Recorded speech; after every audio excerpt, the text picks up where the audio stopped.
This is meant to be difficult. The hardest thing in the world, pushing that shutter.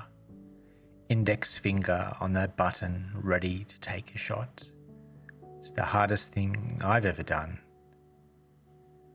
I was sitting in the office, doing nothing in particular, unmotivated towards productivity. Hearkened by happenings outside my window, I turned my attention to photographers of yore, legends, if you would indulge me, of this craft. The dulcet, calming tones of Martin Parr, mixed with the brash Brooklyn drawl of Bruce Gilden, read from their books of photographic proverbs, in neatly packaged YouTube videos. It was a far cry from the streets, but then again in this present state, so am I. Some years I only took 3 photographs I liked, Parr announced down the lens of the video camera. Some years not even one. He sat on a comfortable couch, set in front of an oversized bookshelf of curated photo books. This game, photographing strangers on the street, requires every single juxtaposition known to mankind. Every single contradiction, all wrapped up in an image that probably no one will ever see, and those who do probably won't like it. If I had a record player right now, I'd be playing Jack Kerouac and Steve Allen. That mix of beat poetry and jazz will always be the soundtrack for my adventures.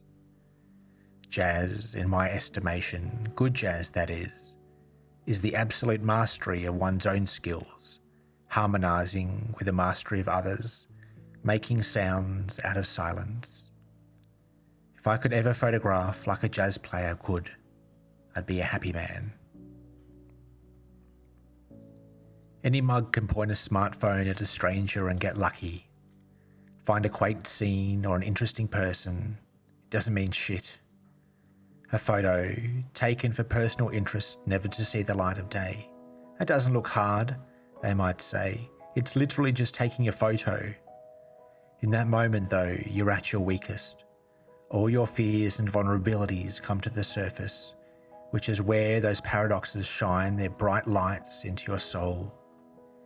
It's where you need to be unseen and perfectly visible, where your eye needs to be both laser focused and open to every peripheral. That moment where you need to make a connection like a spark, bang, and forgotten about to make a permanent memory of the moment.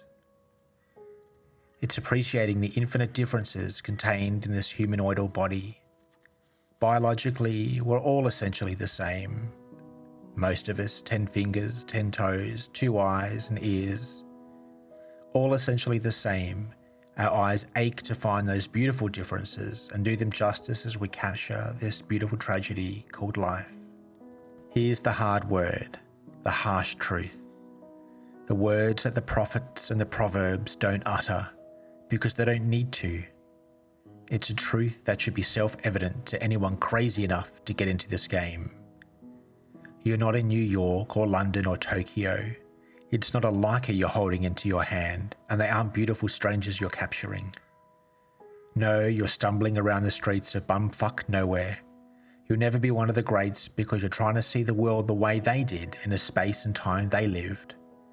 You're not post-war Japan or London in the 60s or West Berlin in the 70s or New York in the 80s. You're not sunny Sydney in the 90s. You're not any of those spaces or times nor places. You're not any of those photographers. You're Mr. Nobody from Who Cares.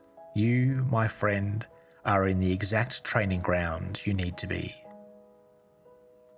The harsh and the hard word is you won't get comfortable shooting big if you're not comfortable shooting small.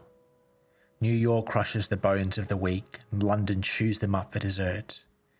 If you're in Shitsville or bumfuck nowhere, get deep in it. Pound the pavement of that miserable town and get comfortable being uncomfortable. Get the big skills in a small town so you don't feel small in a big one. Find that beauty and make it your life's mission to capture it.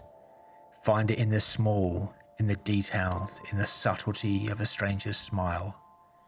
Find it wherever you go. My friends, everything is an adventure. with a camera in your hands.